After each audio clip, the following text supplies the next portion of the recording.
Rochelle Mighty is a lover of God, a wife, mom, and media enthusiast. She enjoys art in all forms and has a passion for life and enjoys motivating people to become their best. From Jamaica to Japan to Canada, Rochelle, Hi, Rochelle. come make we talk. Hi, Shan. Thank you so much for hopping on and talking to me. I really, really, really appreciate it. And we can get started right away.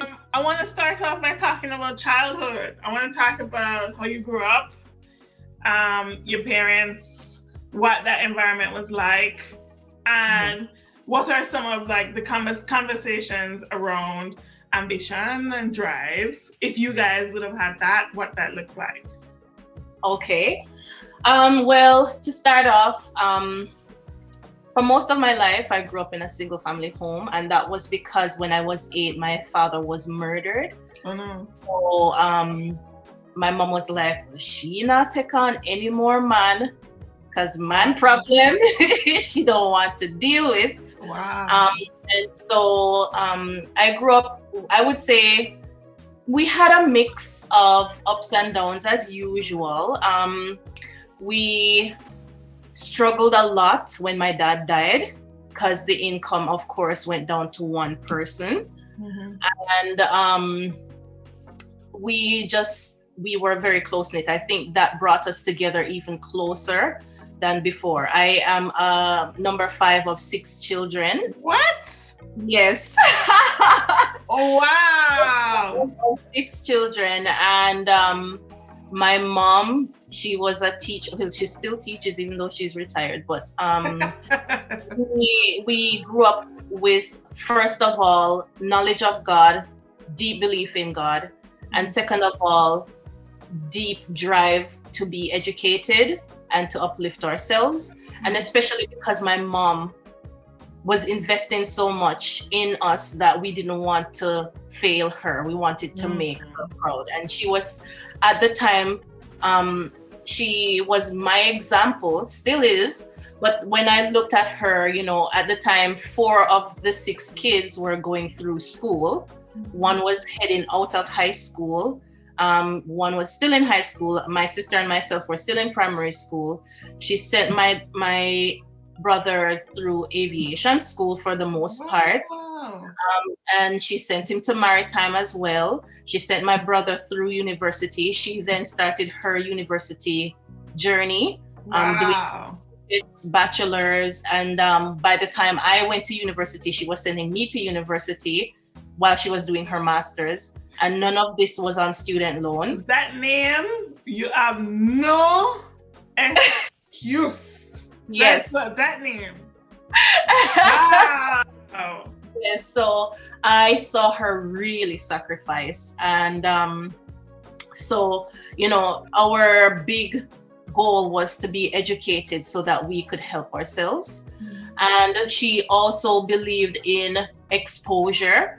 So even while I was in high school,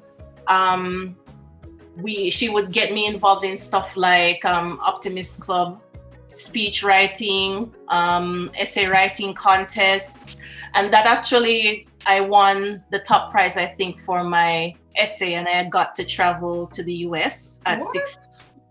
And in that same year, I was involved in performing arts. So I went to Ghana with my performing arts group to participate in the Pan-African Festival. Wow, okay. Yeah, and at the same time, I was doing debate. So I was doing the National Schools Debate. I was also very active in my sixth form association as a president and deputy head girl. So I was always very driven. No, Rochelle, you were going with things. I was doing stuff, man. You said she got you involved. Yes. Was that through like motivation or more of like a heavier hand in terms of where specifically? Well, she wanted to get us, she believed in exposure because she kind of got it as a kid because she had won spelling bee as a child and, you know, meeting people. all of that. And she also used to sing a little. So she wanted that for us. And then through church, we used to sing anyway. So she kind of wanted to nurture that. Mm-hmm. And so when our school's performing arts group was formed, my bigger brother, Dennis, he was a part of that. And I think with him going in, she realized, okay, maybe I could join. And it was something she didn't have to pay for. So, bonus. Yes. So she got me into that. She told me that I could go, and because he was still there and he was head boy at the time, so he was responsible enough to take care of me. Yes. So I got my introduction into that, and then she said, okay, well, you can join the school choir as well. So I was all over the place with JCDC, and when the Queen came to Jamaica, I was able to perform as one of the school choir participants. So it was always something where I could meet people, I could meet dignitaries, I could have that exposure to know that even though I'm in Jamaica, grew up in Spanish Town, my school wasn't like the top school, I could still have these experiences. Mm-hmm. And despite our challenges, you know, our belief in God and just also doing our part to invest in what we would like to become, help us to realize that there is more beyond just Jamaica and even the US, really. Yeah. So, all right. So we're in high school. Mm-hmm. You're so involved. You have leadership roles and responsibilities. Like, when it came to your career, like, what were your thoughts around that? And what were some of the conversations? Like, I feel like you and your mommy have a whole heap of conversations. No. My mom parented as best she could. But in terms of conversation, one thing I think my mom had was an eye to identify our strengths and our weaknesses. And she would listen to what we would say.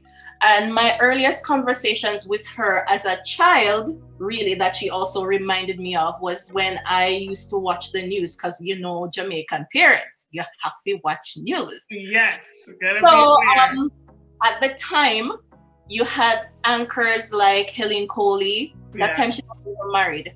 Wow. And you had the sports guys, Keith Brown and those people, and Roy Forrester doing the weather. I was always fascinated with those people. And I asked her, like, what would those jobs be called? And she said, like, people like those are usually called journalists. And she said, leading up to that point, I was in between principal and teacher. I was at that point, I told her that I wanted to be a journalist, and I think that just stuck. And I went to university and studied media and communications to work in that area. Wow. On my journey through university, which was another exposure experience as well, I realized I didn't like being in front of the camera. I enjoyed behind the scenes. So I developed a love for post-production work, like camera work, especially editing, motion graphics, writing, producing, that kind of thing. I like to do that and give it to you, and then you can go run with it however you want to do it. I like to do stuff like that. Yeah. And so, yeah, I've always wanted to be in media. And even though Japan kind of shifted that, and sometimes when I was even there, I was like, oh my God, I think like I'm behind with all the advances that's happening in that area. Yeah. Yeah, even now, my work isn't primarily media, but a part of it is social media. So I still get to do that creative bit and that bit, yeah. So yeah. Let's dial back a bit to the first time you'd have traveled. Like, were you an avid traveler from before exposure through school? Were you traveling like every summer? Like those kids who go abroad and then come back? Was that typically what your summer experience would have been? All right. So I would say my first experience was when I was about 6 or 7, I traveled to the US because my aunt and older siblings, they had migrated there. So I loved being on the plane and, you know, that whole experience, that first time. And there were gaps in between. I think after primary school, I started to go a few summers. But then when I became a teen, my mom wanted me to kind of get some experience. Like work experience. You know, like heart in the summers. So I would do that. And then sometimes I would travel early teens, mid-teens. And then when I was 16, I was applying to actually live in the US to stay with my aunt. And then guess what happened? 9/11. What? So 9/11 happened. Yes. Yeah, so 9/11 happened and they took away my 10-year visa. What? Was not able to travel until I was in my 20s. Yeah. Even though leading up to that time, you know, we never like overstayed or anything. But yeah, because of 9/11. What did that feel like? I was devastated because I was like, I couldn't be able to see my family again. And at the time I was leaving grade 11. And so my aunt was like, yeah, you can come to university up there. And, you know, that would have been a great opportunity for me. Yeah. But then when everything happened that at the time that she got all the paperwork together, came down, was here, 9/11 happened. And my appointment date was after the 11th.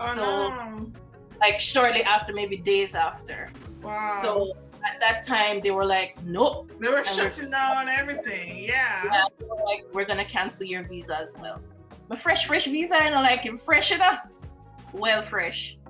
But anyway, oh my gosh. So that's why I ended up doing sixth form. And then when I went to university, I joined the university singers, and that was how I was able to get back a one inch I was able to get a 10-year visa.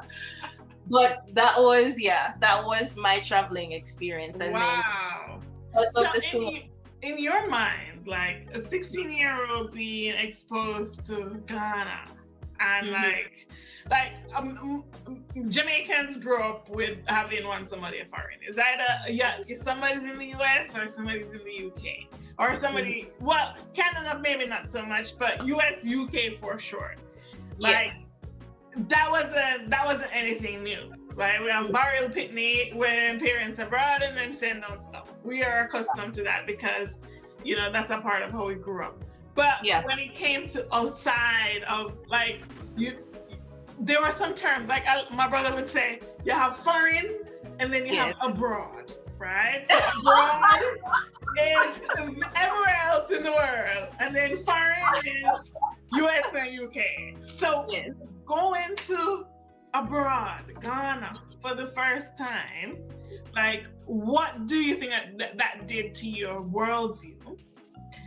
Just like, that's an impressionable moment in time. You're 16, no responsibility. So it's not like you're just taking in what you're seeing. What was that experience like for you?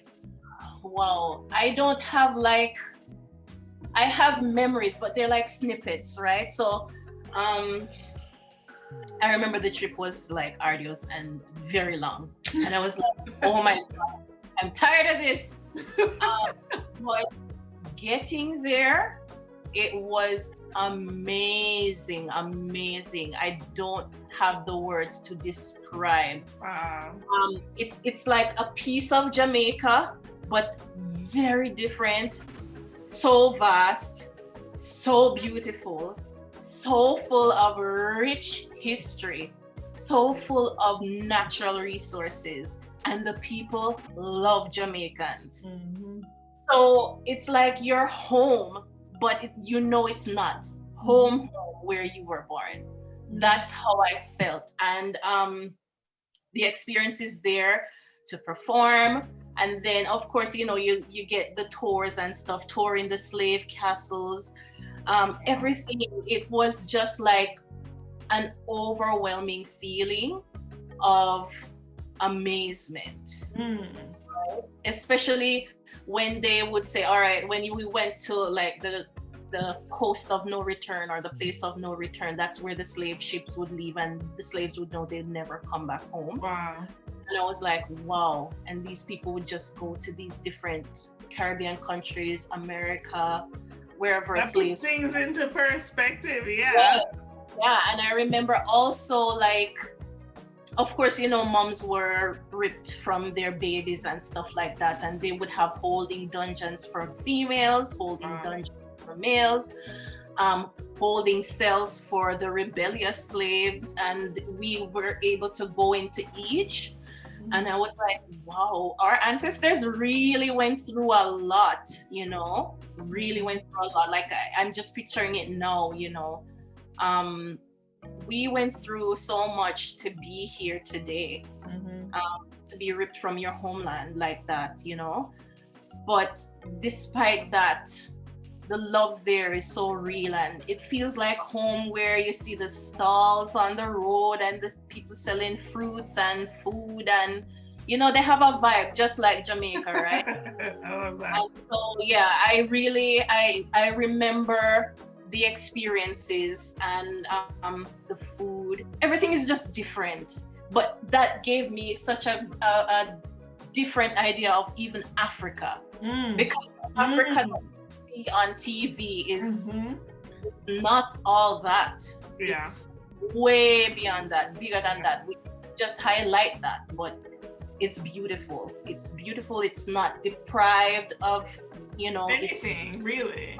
Anything. Yeah, you can go to the market and buy gold just like that, you know. So the richness there, it's beautiful. It's amazing. Yeah. All right, so we are in university. We're in mass comm. We are figuring out, okay, maybe I don't like I don't like the journalism part in the front of the camera. I like the production part. I don't like the presentation, I like the production. Like, how do you get from there to Japan? Living in Japan and teaching. So how it was so I'd done some years doing post-production, right? And as you can imagine, in Jamaica, media doesn't really pay. So I ended up working in PR, which was not my strength, but because you are trained as a media professional, you do have the ins and outs, you know how to do it, and you learn on the job. So I was doing PR for the government, the Ministry of Youth at the time, for 2 years. In my first year, my friend got through to go to Japan. And you know, she would share all of her experiences and how great it is, and she's like, "Girl, the work, please, the work, please, all our money where I get." So once you said that, you were like, sold. Where do I sign up? Okay, so. But even before she went, like she really wanted me on that journey with her, just for support at the time. So even before she left, like I accompanied her to her send off at the Japanese ambassador's house, and you know, it was so nice, and the experience was so different, and it was just fantastic. It was fabulous, I have to say. And I was like, this is neat. This is really neat. I like it. But I still had a year left on my contract. So I was now approaching the end of my contract, and I was like, I need a change, because the money was okay for what I was doing in government, but the politics, I couldn't deal with it under any of the two parties. So, I mean, I was now starting to think about what next could I go into, because I had previously had experience with one communications group in Jamaica. I had production experience with small houses, but I knew that if I went back there, I still had to be paying for my master's, and I couldn't on that salary. Yeah. So, you know, I was talking with her, and she was saying, why you not apply to come to Japan? I was like, really? And she said, yeah, I think you could get through. And she helped me with the application, I wrote several drafts of the essay. She was like, no, you have to sell yourself, you have to market yourself. And with the JET program, you don't necessarily have to have a teaching degree, you just need to have a degree. Yeah. So I did, and I went through that process, and it was, I have to say, it was a lot of work. It was tedious at points. Wow. I think going to Japan was one of the best experiences I could ever have gotten in my life. Growing up, did you ever contemplate or consider life outside? Like, yes, you'd have been exposed to it because your siblings would have migrated and you know what it's like to have an experience outside of Jamaica, but did you ever picture yourself doing that? Especially after like what happened with your initial immigration attempt to the US. Like, did you consider that as an option for you before this point? Well, growing up, I did not actually think that I would be living abroad. I love culture, and so I used to make myself available to learn about different cultures. And even as a small kid, I would see documentaries, like short documentaries on Japan and like what they're accomplishing and stuff like that. And I would say, well, that's nice to know, So we, in Jamaica, we would have learned widely on different countries and cultures. Yeah. Going abroad, visiting my siblings, I would often say, I want to live a foreign. But, as a kid, then with the 9/11 experience, I was like, well, I guess I have to make do with what I have and just enjoy what I have at the time and make new friends. You're concerned about whatever is happening for sixth form now, because by now you leave grade 11, you have to start thinking about life. Something,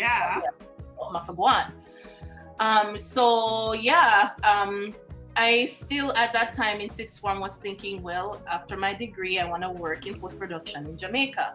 And even when I went to university and then having to travel, I used to be stopped all the time when we had tours in the US. Oh, are you going to run away? Oh, why are you coming here? And I was like, I'm never living in America because I'm paranoid. Too paranoid, like they would hold me like I was some drug mule or something. What? And so I knew for sure I was not going to go to live in America. And even when I left university, I was like, okay, media has been disappointing. Maybe I could try Canada, but then at the time we were going through the economic downturn, and my aunt was like, Canada is not the best place for you because she lives here. And so I was like, well, I guess I will just continue doing what I have to do. And then Japan just came about, I wasn't thinking about it at all. So when you finally got like notice that, all right, you get through, the application was successful, they give you a date to say, okay, you're going to be leaving, whether it's January or June or wherever. What was it that was going through your mind at this point? Lord of mercy. Well, I got the notice at work. Wow. So I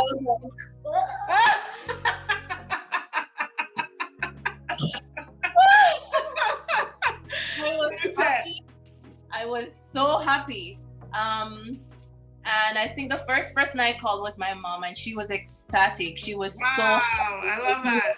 The kind of opportunity that she would have loved, that outside of her teacher's salary, she couldn't afford any of it as a mom of 6. But then things started to get complicated because I met my then boyfriend, now husband. Yeah. And so I was like, well, this opportunity came up. He knew I was applying. He knew it was possible I could get through. But then things started to get real, And so we started then planning, like, I want to marry you, so would you want me to come up there? Boy. No, right? How old were you at this point? I was 27. Wow. Because jet usually takes the like older Jamaicans. Yeah. I don't know. But I was 27 when this happened, and so I started to think, okay, well, I guess the fun part of it was short-lived because we had to start thinking about a wedding, right? So hold on, before we get to the wedding and the planning, because that's important in terms of like understanding the transition. But I want to hear from you, like, how at any point during the application process were you thinking about like whether or not your mom would support or approve, or like what your friends would say, or like and at the time the circle of friends that I had, that I was interacting with most, knew about the program anyway, because some of our choristers and the US singers were gone to Japan. So that's why I hadn't even heard of this JET program until my friend applied, and then she told me the details of it, right? Okay. Wow. So I mean, I was taking the opportunity with both hands, really and truly. In my head, I was gonna be there for 3 years. So I started to envision, just like, you know, in high school, how teachers taught. I was trying to channel like my inner favorite teacher. Like that. Wow. So that was my mindset going, packing up and thinking this is a new opportunity, a whole new world of experiences open for me, but at the same time being sober in knowing that I have now this responsibility of planning the wedding. All right. So I went ahead on my own, and I spent my first year by myself in Japan. Wow. What was that experience like? It was fantastic. I didn't do as much as I would have wanted to, because, you know, you have goals to save for an event, right? Yeah. But I met some of the most wonderful people on that program from all these different countries, right? Wow. And even the Jamaicans on the program, like, we were maybe 17 of us in total who got through to go, and just their own diverse backgrounds. I enjoyed learning about, you know, where they came from and how they saw the world and what they were expecting, you know. And even though we were all split up, like I wasn't near to any Jamaican who was in my because everybody to your friends. So she was in the next prefecture, which is like an overnight drive. It was not like a drive from Spanish Town to Kingston. It was hours, like maybe 8 hours drive. Yeah. So like the only Jamaicans that were in my own prefecture, which is like a parish, were maybe 2 other people, and we would have to take like a long train ride to get to each other, because Japan is an island, but it's way bigger than Jamaica. Yeah. So you can imagine the distance. We wouldn't see each other often. Wow. So most of the time, like the people who were in my circle were people from other countries. So I was able to now learn about other cultures. Yeah. And that was great. That was great. So what made you, okay, so initially the prospect of like your hubby coming with you was more of like, you know, we're grown people now, like this girlfriend boyfriend thing, where is this going, right? What we're doing and what that means, like what are you willing to do in order for this union to stay intact? What did that mean? You brought it up. I was like, long distance relationship is not for me, so what are we gonna do? I'm okay if we split, because you'll be here. What? I'm like that. I don't want to feel like I'm holding you back, right? So if you have no intention of ever living abroad, which at the time he did not, then I'm good with us just amicably splitting, right? But he was that's a very mature perspective. I don't know if I could have ran that. No man, because I knew I wanted to go. Yeah. So if that was not in your vision for your life, then I'm not gonna be the one to say, let's hold on. Yeah. Yeah. Okay. So, Wow.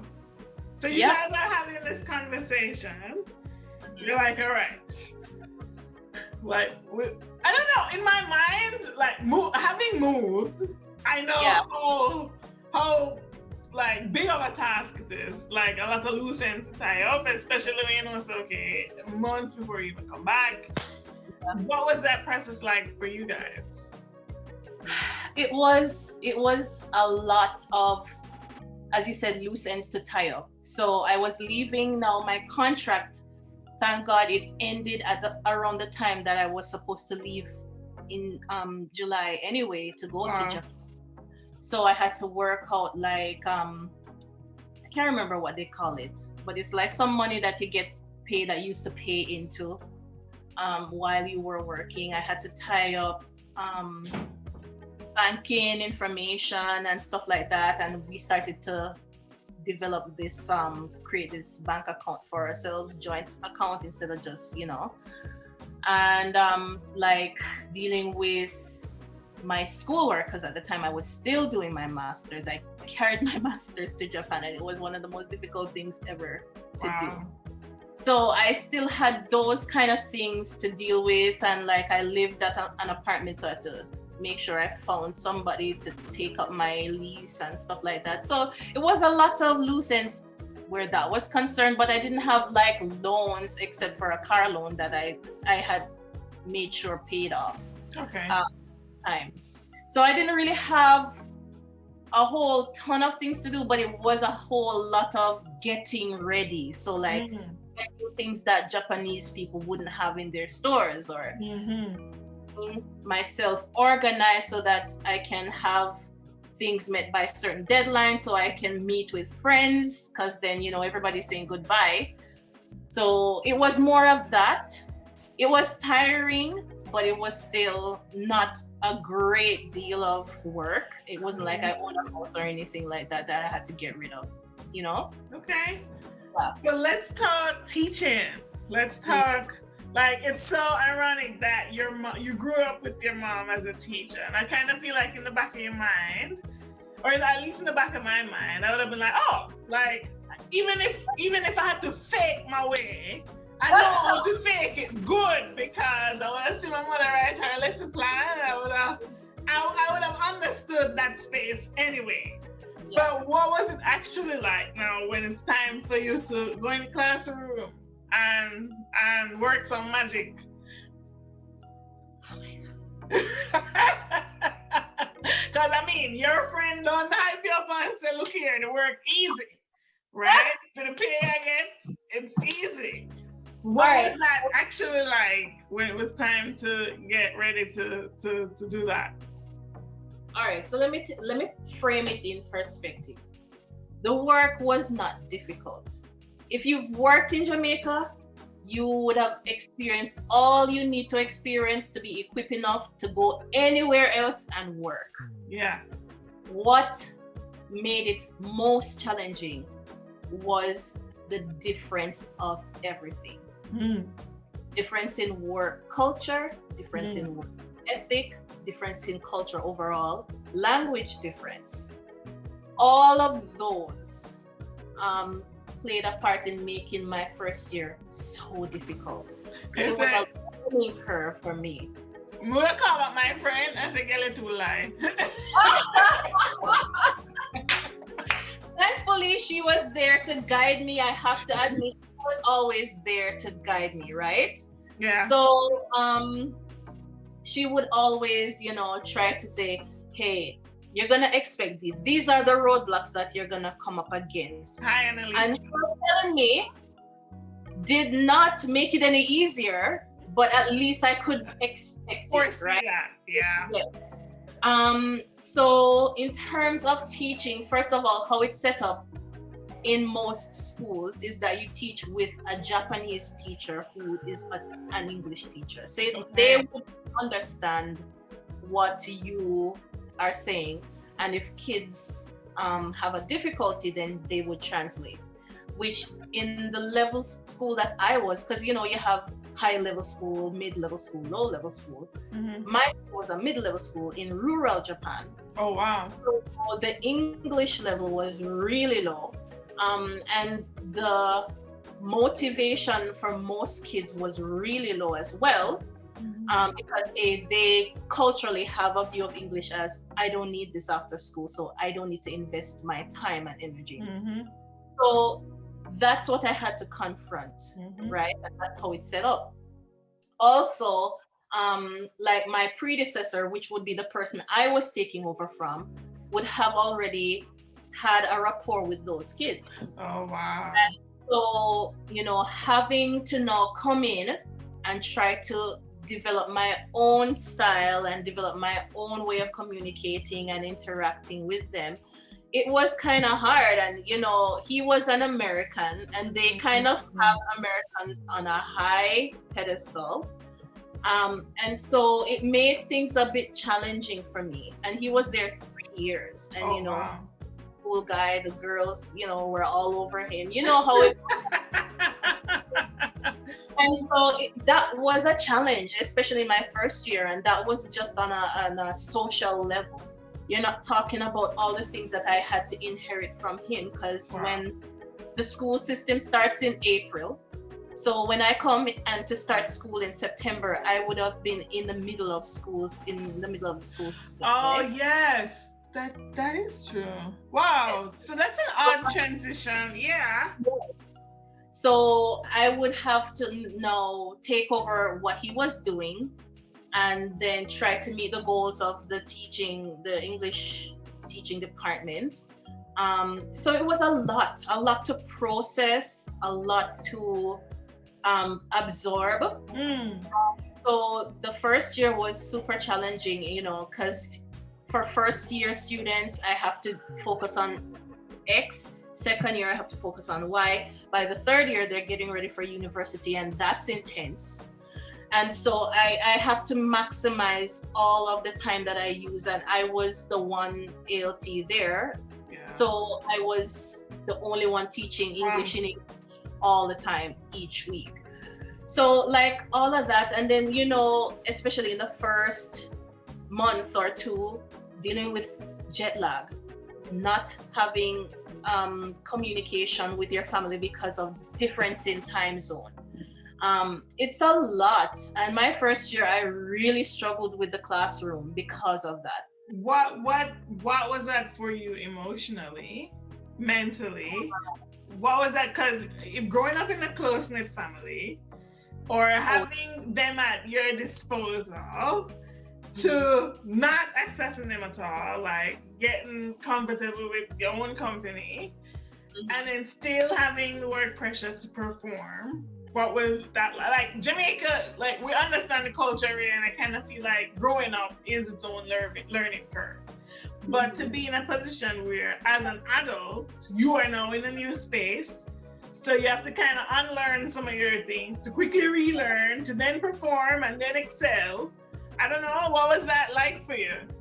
It was hard.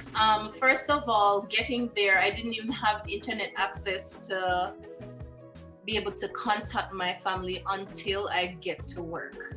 Wow. And yeah, because even though Japan is a first world country and they make a lot of technological advancement, there are a mix of the very ancient and a mix of the very advanced. You're very ancient. Yes, they still use VCRs and fax machines, and they don't email, stuff like that. So they hold on to that. And so like for a long time, I couldn't really talk to my family because I had no internet access at home. So I used to break down. Like my first week, I broke down. And then me never ride bicycle. In a bicycle, bus car, somebody care, had to go there, learn to ride bicycle. What? Because they were perverts, Yes. So having to deal with all of that, which I never had to deal with in Jamaica, it was tough. And then learning Japanese work culture was another big thing for me, because unlike us, or the Western world to be more precise, where we're more individualistic, they are more about the group, right? And so you cannot do anything on your own. You have to make sure that the group is okay. You can't take personal decisions because of the group. Wow. And I had to learn that pretty quickly, that, you know, if I'm doing something, it has to meet the group standards. And so something like what? Let's give me an example. All right. So, for example, I would say my first experience was I have very bad cramps when it's that time, and it came just before school, and I was like, I need to go home. Like, I was in serious pain, and Japanese medication is not the strongest.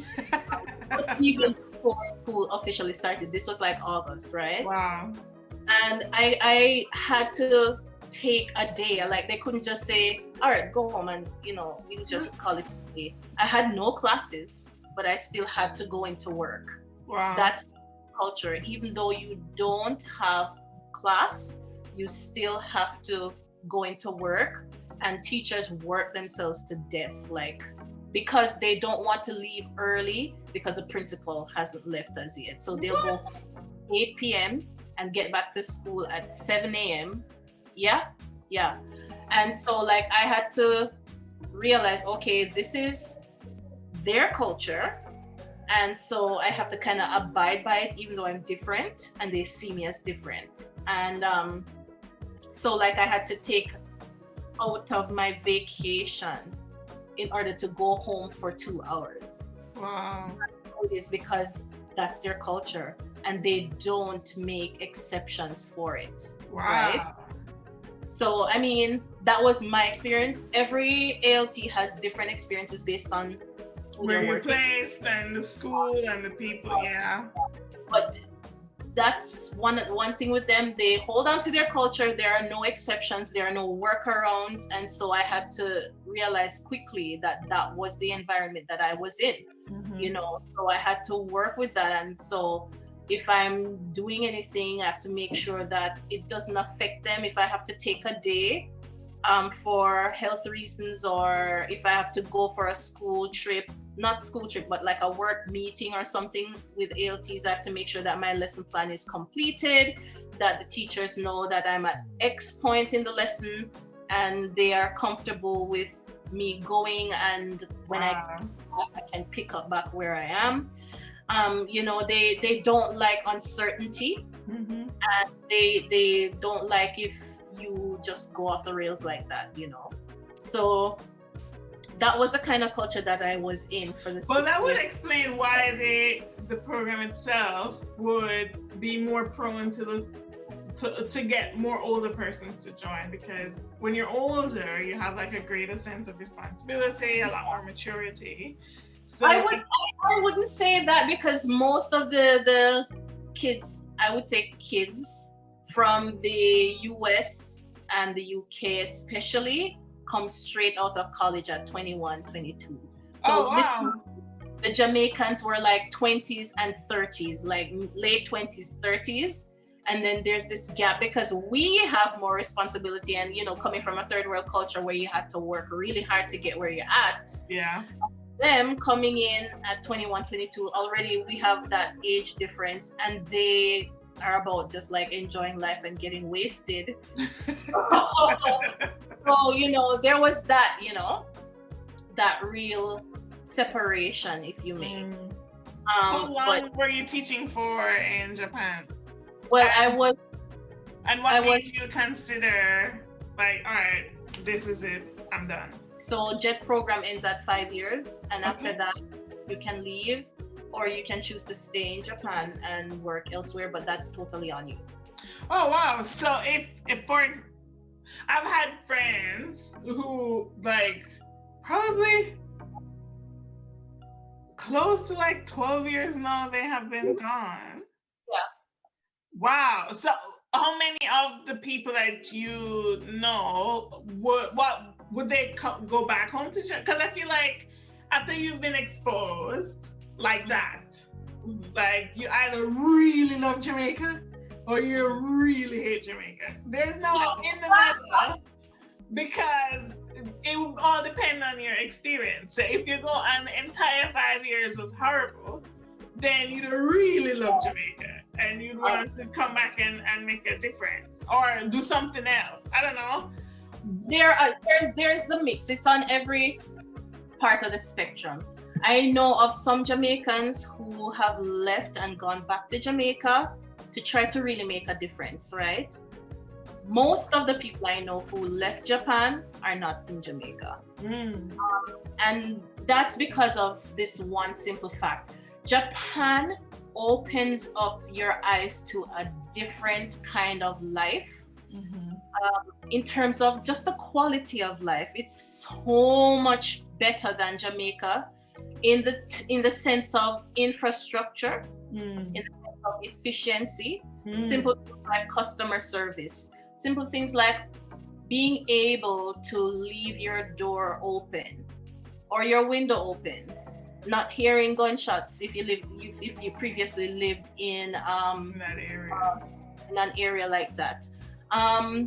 Japan is very peaceful, and maybe that's because most of the population are old people. So, it's just very calm. You can actually live in peace and quiet. And after having that experience for a year even, you realize maybe if I stay an extra year or two, it would be great for me to get more experience. And then you realize after that, Jamaica is not gonna be the place I want to go back to. Going back to an economy that may not be able to pay me what I'm worth. Back to a country where the crime rate is so high, where you come in from a foreign country will probably become a target. So things like that, I think, fuel the decisions that people make. I personally tell anyone Japan was a fantastic place to live. It's a great place to live.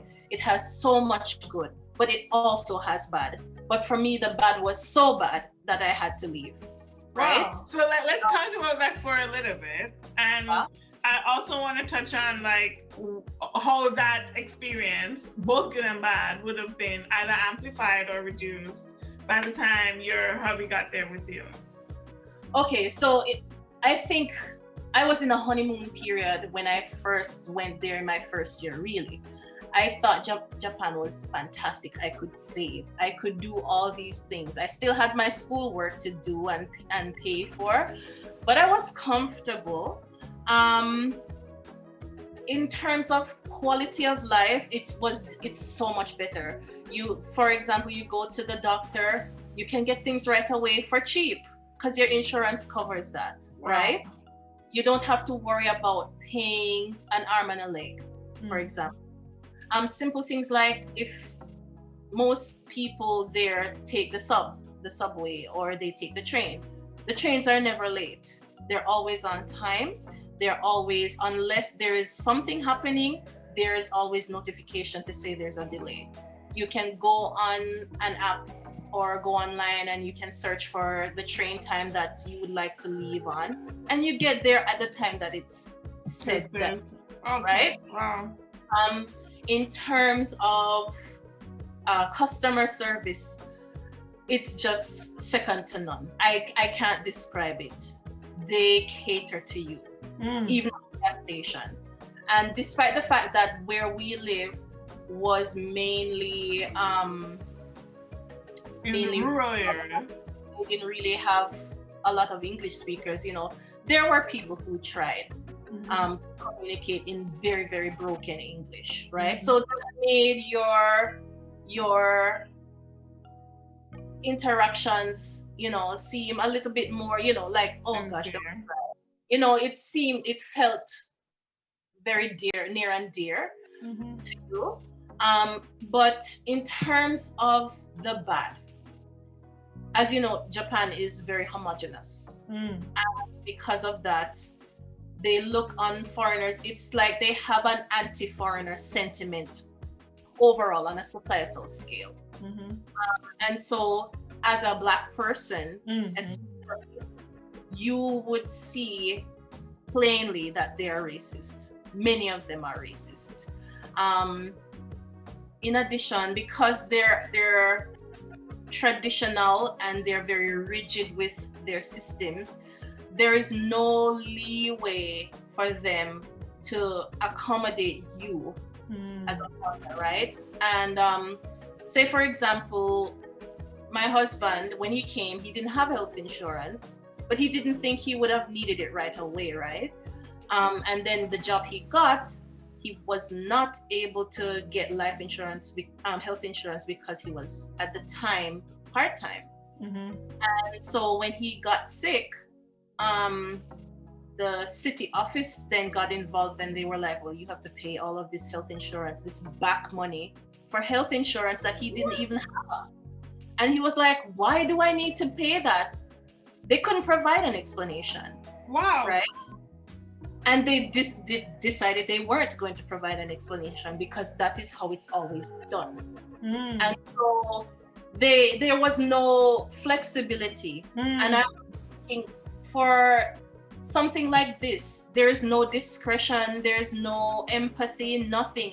He's paying for something he didn't even have, you know? So that's just an example of the rigidity of their society, and they don't make it very easy for foreigners to do business, to have a business, and especially with the language barrier, they try to, as best as possible, limit what you as a foreigner can accomplish there, unless you have a Japanese spouse. So they make it clear that, look, we don't want you to come and get roots here, right? Yes. Just pass through. Yes. And go on about your business. So I tell anybody, if you are going to Japan as a single person, it's great. Enjoy. Japan for a single foreigner is fantastic. The moment you decide, I want to have more than just, a job and saving some money, I want to have a family, it starts to get really complicated. Wow. Especially if you are going to have a spouse or a partner who is from another country, not Japan. So in that way, the quality of life in general on a day-to-day basis is fantastic. It's wonderful. But then when you get into the racism and you get into the systems in place, it doesn't make for a comfortable life. And so I realized maybe when I was pregnant at that time that Japan is not the place I think I want to stay forever. Wow. Even thing like, getting a permanent resident status, you have to be there for 10 years before you're able to apply for that. Wow. So they try to make it difficult, and most people who go there as teachers, unless you have a good command of the Japanese language, you're not able to make it outside of teaching. Yeah, it's hard to assimilate.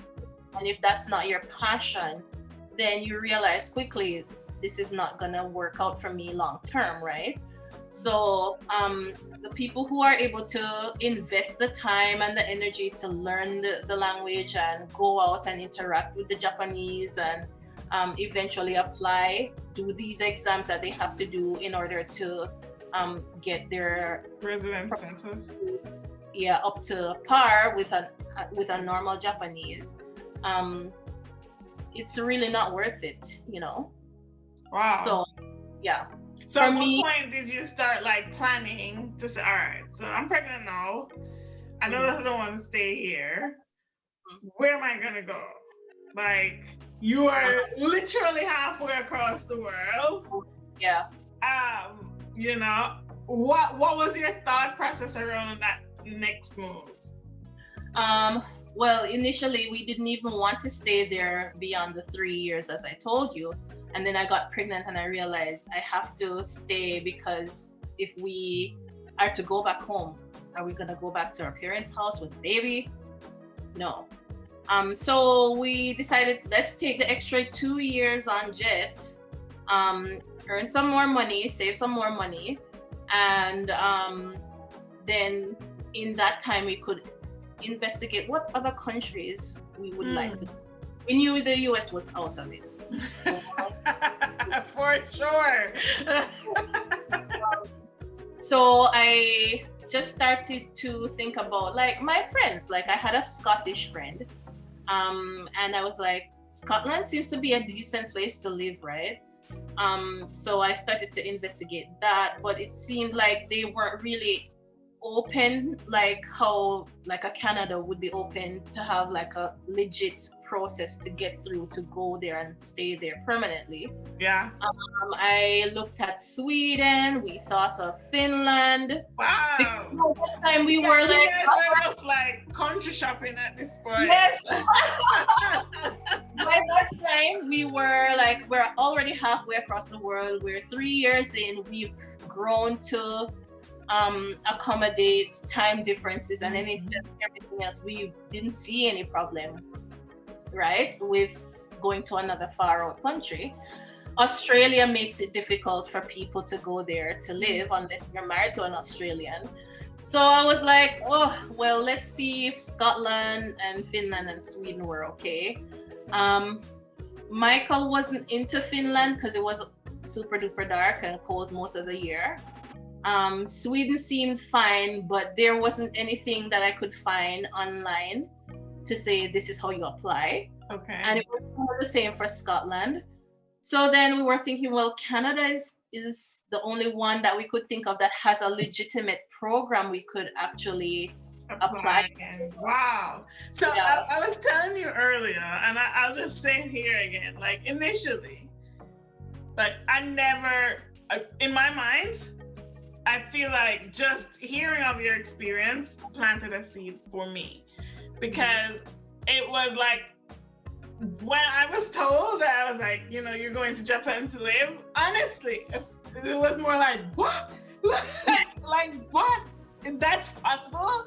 Like, the most you hear is that you're being filed for or you're run off. Okay? Yes. Those are the two options.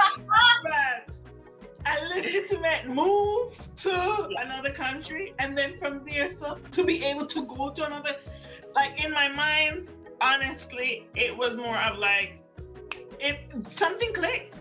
Like, it's possible to see life outside of just your little corner. There is a worldview, there are opportunities out there, and it's possible for you to get it. Because most of the times, the people who you're seeing, the people who are being interviewed, the people whose stories you hear, you're so detached from them. They feel so far away that it's almost like what they have accomplished feels unattainable. Yeah. So to have that, like, literally be like somebody you can touch, like somebody like you would have personally had an experience with, it's like, oh, cool, like, I can do that. Like, I can explore. I might not want to go to Japan, but for you to sit down and say you start doing research, that means that other countries are accepting people. We thought of Belgium too. What? Yeah, because Mighty liked Belgium from his tour. So yeah, I mean, at that point we thought anything was possible. We could go anywhere if we wanted, as long as we had each other. And if you're a person too, it's the same. Like, we know of one person who, she came on the program, spent maybe 2 years, and then she decided, you know what?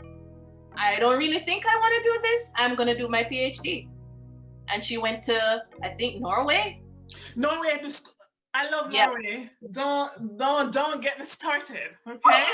I love it there. I went there for a week, and I believe at the time they were having 20 hours of darkness, because they have periods in the year where it's 24 hours of darkness and 24 hours of light. And they had around like 20 hours, and I was like, that's it. I'm coming back. I can't go to school for free. Yes. I'm coming back here. I never went back, but I did love it. Yeah, and Japan opened that up for me. Like, my experience going to Japan, living in Japan, taught me so much. First of all, the beauty of coming out of your comfort zone. Because if Jamaica is all you know, then you never think beyond that. And so you never dream beyond that. So I knew that I wanted to travel. I always wanted to travel. I still want to travel. I knew that somehow there is more to the Jamaica bubble than we see every day. And it's just a research away. Like oftentimes we feel like we need some connection in order to have made it, to make a change or to move. There has to be like, it's a secret link that you have to get. It's not readily available, and that adds the pressure so much so that if you do get an opportunity, it's like you almost want to hold it in because you feel like it's so rare when it's not. And just operating in a space of abundance means that more. Even I wouldn't even get into the fact that we've helped so many people with their own application to Japan. And so many people there in Japan who's like, I want to get out. How did you get out? You know, and them coming to Canada or exploring other areas, you know. So once you have that experience, you realize the world is your oyster. And with the internet now, you can go anywhere. You can literally go anywhere. You just need to have the money to make that step, right? That's when I went on the JET program. I didn't have to worry about money. Now, in terms, so it's been how many years since you would have left Jamaica? I left in 2012, so that's almost 10 years. Next year would have made 10 years, so we're 9 years in.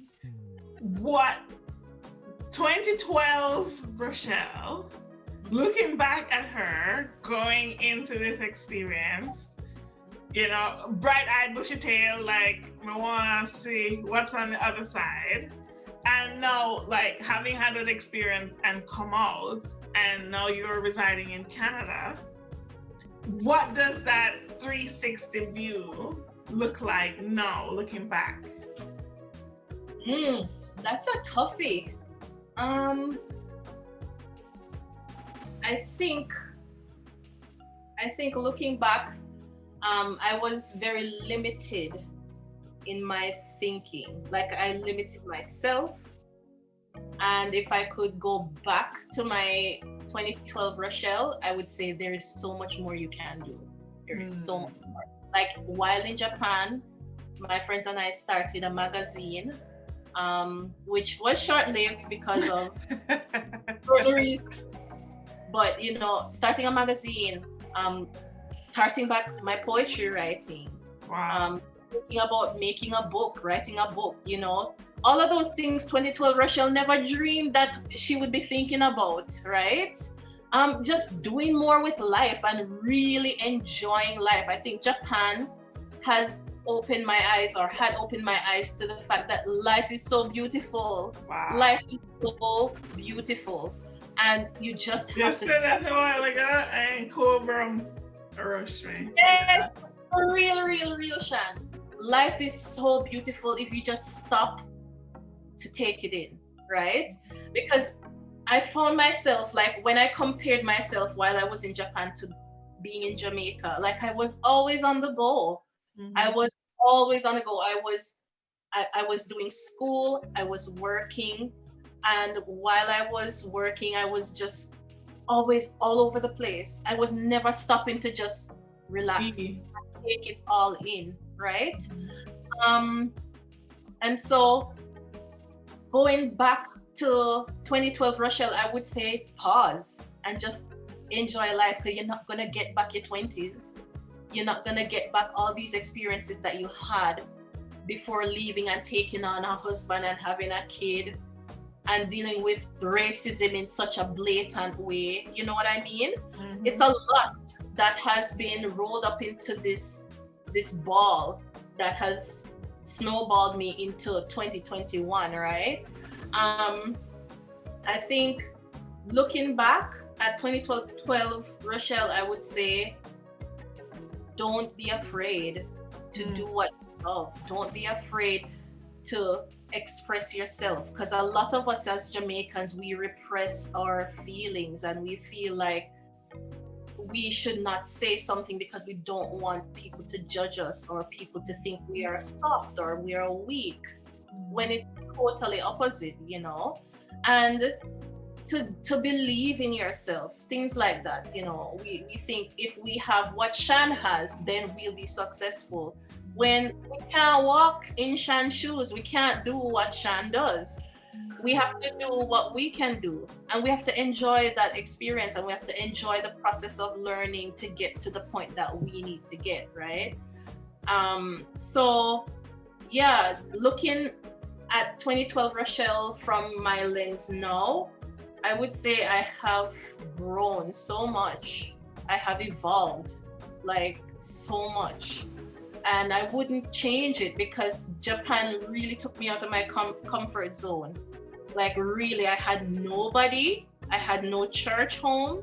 I had no family. And as you said, my family is very close knit, very close knit, even though we have like a wide age gap, but we are so, and so you start to have to develop independent thought. You have to start to develop your own solutions to your problems. Yeah. You have to start thinking on your feet. Yes. You have to start operating at a high standard as you are expected to do in a culture that idolizes high standards, right? Because that's how it is. And so even now coming to Canada, where I'm still operating in Japan mode here, and they're like, whoa, scale back. And I'm like, get up to my level, okay? I know. Yeah, I'm like, I can't unlearn anymore. I can't depreciate myself. If I feel great operating at this high level, then and you are hard to get there. It's a lot of sweat and tears and blood and sleepless nights to get here. So that depreciation factor is real. Yeah, I'm not gonna scale back, you know. Coming here, like I've had friends who they have their masters and they're still struggling to find like a proper job that pays them what they're worth. I'm still struggling to find a proper job that would be my dream job that pays me what I'm worth. Yeah. Because that means taking something off your resume. I'm not gonna do that. I'm not gonna do that, right? So that being said, comparing my life in 2012 until now, it's been evolution, it's been growth, it's been unlearning all the negativity that, you know, you grew up in Jamaica hearing. Wow. You know what I mean? Like general things Jamaican society tell you about. Black no good. Only brown-skinned people or light-skinned people can accomplish certain things. You have to do certain things in order to reach a certain level, you know? Yeah. Unlearn those things and realize you can do it. You can break those barriers. You can love yourself and appreciate the talents and strengths that you have, and that can make an impact on your world. And your world doesn't necessarily have to be the whole wide world, but it's definitely the places where you have impact when you go in on a daily basis, right? So yeah, that's what I would say. I love that. I feel like for someone watching who is contemplating like needing a change, but in their mind is seeing so many things that they view as barriers, right? What I have taken from this conversation is that they are not. And if it's a situation where you just want to, the process will take care of itself if you are focused on the end. So if it's a situation where, okay, I just know I need to get out of here and I have an open mind on like, okay, anywhere but here, I'll figure it out. I'll ensure that I do what I need to do to get on the other side. And the process, the journey, the beauty of the journey is what will make the end goal so much more worth it. Yeah. I feel like, you know, that like I said, to me, it wasn't even a split thought. I didn't even think about it for more than a second when I heard that it was possible, but it planted a seed that was like, okay, this it eventually unfolded that way unintentionally, but it made me realize that, okay, as a small town country girl, you can do other things, anything. Life exists outside of Jamaica or outside of your, current situation. I love that. You're trying for something and it doesn't work, try another way. Because like even coming to Canada, we tried the consultation route and the external help route, and that was costing us, and we were like, this is impossible, we can't do it, we don't have that money. And it just took somebody saying, I'm going to put you onto somebody who did this process to get to Canada on their own. Wow. And doing that and learning the process and knowing that you can do this on your own, you don't have to pay extra or need other people. You can do this on your own. It's not impossible. It might be hard, but it's not impossible. So for persons who want to, connect with you, where can they find you? Where can they be exposed to the work that you do? Lord of mercy. If anybody wants to find me, I'm usually on Instagram, but it's not it. Or LinkedIn. That's one of the place. I try to limit what I put out there on social media because that's another discussion.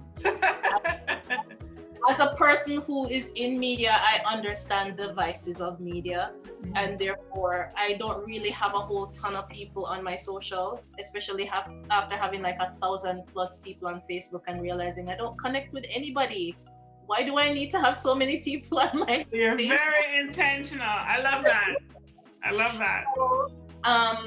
So if it's the best bet is LinkedIn, or they can send me an email. Okay, awesome.